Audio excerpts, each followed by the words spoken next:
एक इंतहाई काबिल एहतराम दोस्त हैं, फॉलोअर भी हैं चैनल के। उन्होंने क्वेश्चन किया है कि अगर हमारे पास 3D मॉडल ना हो और ना ही हमारे पास 2D स्केच हो और हमें फेस मिल का प्रोग्राम चलाना पड़ जाए, तो पावर मिल के अंदर क्या कोई ऐसी सहूलत है कि हम फेस मिलिंग का प्रोग्राम विदाउट 3D स्केच और 2D स्केच के जो है हम चला सकें।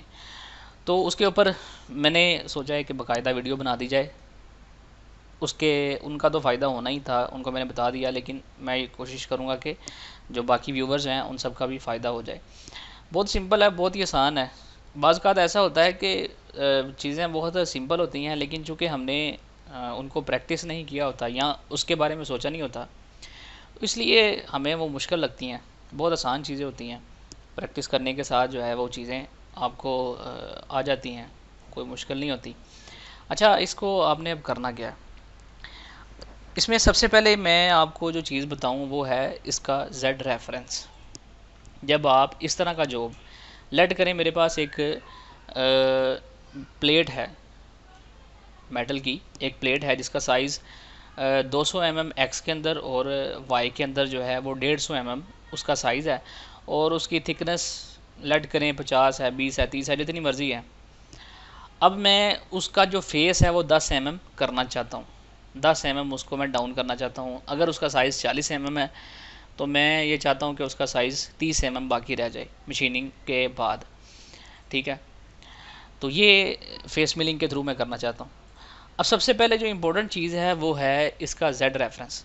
आपने जब उस प्लेट को मशीन पे बांधना है तो उसमें ये करना है कि आपने X और Y उसका ज़ीरो कर देना है, यानी सेंटर में।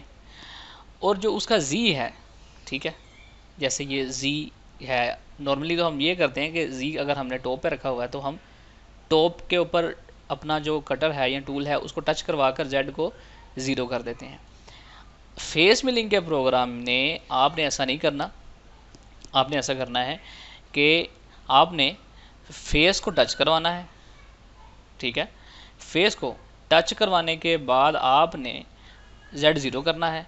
उसके बाद आपने अपने Z को अपनी जो जॉब है या प्लेट है उससे साइड पर लेके जाना है और 10 mm उसको नीचे कर देना है, 10 mm उसको नीचे कर देना है। यानी अब आपका जो रेफरेंस है वो लेट करें इधर पड़ा हुआ था तो वो 10 mm नीचे आ जाएगा आपका Z जो है मशीन के ऊपर, ठीक है।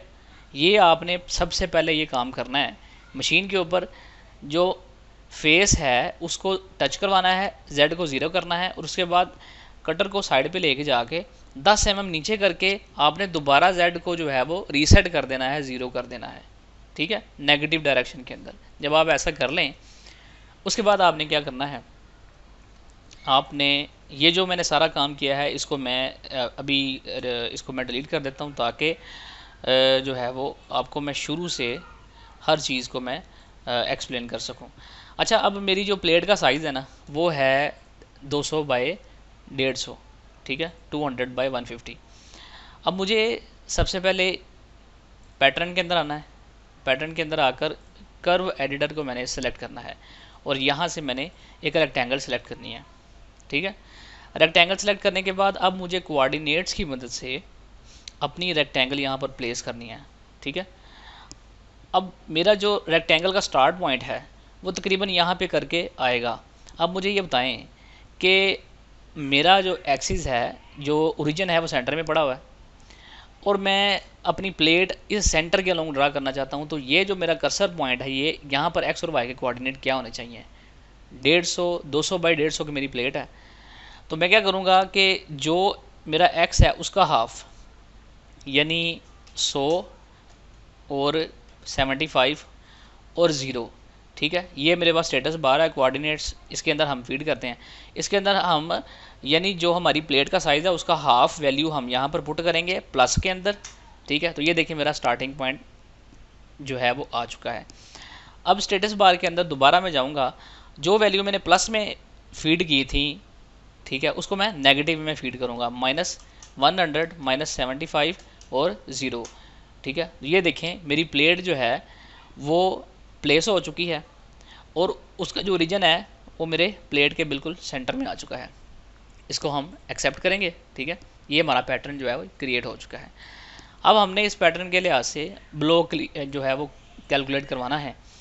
ब्लॉक को सिलेक्ट करेंगे और यहाँ पे टाइप के अंदर जाकर एक्टिव पैटर्न को सिलेक्ट करके कैलकुलेट करेंगे। तो ये देखिए हमारा अब हमारी प्लेट के लिहाज से ब्लॉक कैलकुलेट हो चुका है। अब यहाँ पर हमने यहाँ पर थिकनेस देनी है, ठीक है, माइनस के अंदर। अब लेट करें मेरी -10, ये फिनिश्ड साइज़ है, फिनिश्ड साइज़, ठीक है, -30, 40 mm थी प्लेट मेरी, फिनिश के बाद वो -30 mm बाकी रह जाएगी, एक्सेप्ट कर लेंगे हम इसको। ये अब मेरा एक 3D मॉडल बन चुका है, ये अब मेरा 3D मॉडल बन चुका है जिसको मैंने with the help of pattern और ब्लॉक बनाया है। अब हमने इसके ऊपर फेस मिलिंग का प्रोग्राम चलाना है जिसकी डेप्थ 10 mm होगी, ठीक है, ये हमारा क्रिएट होगा। अब हम टूल क्रिएट करेंगे, लेट करें एंड मिल 20 के साथ हम इसकी फेस मिलिंग करवाएंगे। सिंपली मैंने टूल जो है वो इसको सेलेक्ट कर लिया। अब ये देखें ये बिल्कुल उसके हमारे जो हमारा जी है बिल्कुल उसके ऊपर पड़ा हुआ है। इसको सेफ पोजीशन पे लाने के लिए टूल पाथ कनेक्शंस के अंदर जाएंगे, कैलकुलेट करेंगे, एक्सेप्ट कर लेंगे, तो ये हमारा सेफ पोजीशन के ऊपर आ जाएगा। इसको मैं अभी फ़िलहाल हाइड करता हूँ। अब हमने क्या करना है, हमने अब फीचर क्रिएट करना है। फीचर ग्रुप के अंदर जाएंगे और फीचर एडिटर को सिलेक्ट करके यहाँ पर हमारे पास अनबाउंडेड मिलिंग फेस, ये हमारे पास ऑप्शन है, इसको आप सिलेक्ट करें। और ये जो आपका ओरिजिन है, ठीक है, ये एक्स और वाई जी जहाँ पर 0 हो रहा है, आप उसके ऊपर सिंपली क्लिक करेंगे तो पावर मिल जो है वो ऑटोमेटिक आपकी जो ब्लॉक है उसके लिहाज से वहाँ पर फेस मिलिंग के लिए एक फ़ीचर क्रिएट कर देगा। आपने सिंपली एक्सेप्ट करना है और यहाँ से एक्सेप्ट करना है, तो आपका फ़ीचर भी क्रिएट हो चुका है। अब आपने करना क्या है, अब आपने जाना है टूल पाथ्स के अंदर और फीचर मशीनिंग के अंदर आकर feature finishing, feature face milling, ये जो आप टूल पाथ है इसके बारे में ऑलरेडी बता चुका हूँ, ठीक है, फीचर कैसे क्रिएट करना है, ये सारी चीज़ें मैंने रिसेंट लेक्चर्स के अंदर बताई हुई हैं, ठीक है। लेकिन हाँ, एक चीज़ मैंने नहीं बताई थी कि अगर आपके पास 3D मॉडल नहीं है तो पावर मिल में आप 3D मॉडल के बगैर मशीनिंग कैसे कर सकते हैं। फीचर फेस मिलिंग सेलेक्ट करेंगे, ओके करेंगे, तो ये हमारे पास जो है वो फीचर फेस मिलिंग का फॉर्म आ चुका है। इसमें टूल भी सिलेक्ट हो गया है, हमारा ब्लॉक भी कैलकुलेट हो चुका है। इसके अंदर स्टाइल में मैंने ऑफसेट रखा है, स्टेप ओवर की वैल्यू मेरी यहाँ पर मैं 15 रख दूँगा। अब ये इंपॉर्टेंट चीज़ है, स्ट्रोक डेप्थ।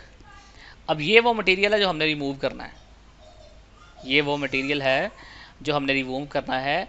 मेरी प्लेट थी 40 mm की, तो पीछे रह जानी थी 30 mm, जैसे कि मैंने आपको ब्लॉक के अंदर बताया है कि -30 मैंने जो कि दी थी ना लेंथ, अब मेरी पीछे 30 mm रह जानी है, 10 mm मैंने उड़ा देनी है टूल की मदद से। स्टेप डाउन की वैल्यू जो है वो मैंने 1 mm रखी है, आप अपनी मर्ज़ी के मुताबिक इसको एडजस्ट कर सकते हैं, ठीक है। ये सारी चीज़ें, ये फिनिशिंग और ऑफ सेट और ये सारी चीज़ें मैं ऑलरेडी बता चुका हूँ, इसको हम कैसे क्लियर करते हैं। सिंपली कैलकुलेट के ऊपर क्लिक करना है आपने, तो ये देखें आपका टूल पाथ जो है वो बन चुका है, सिंपली आपका टूल पाथ क्रिएट हो चुका है। ये आपका टूल पाथ क्रिएट हो गया।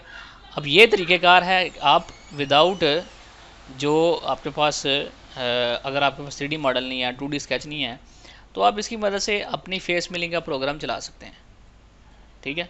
तो ये एक चीज़ थी जो पूछी गई थी, एक दोस्त थे उन्होंने पूछी, तो मैंने सोचा कि ये सबको इसके बारे में बता दिया जाए। तो मैं उम्मीद करता हूँ आपको इससे काफ़ी जो है वो हेल्प मिली होगी। नेक्स्ट वीडियो में मिलते हैं नए टॉपिक के साथ।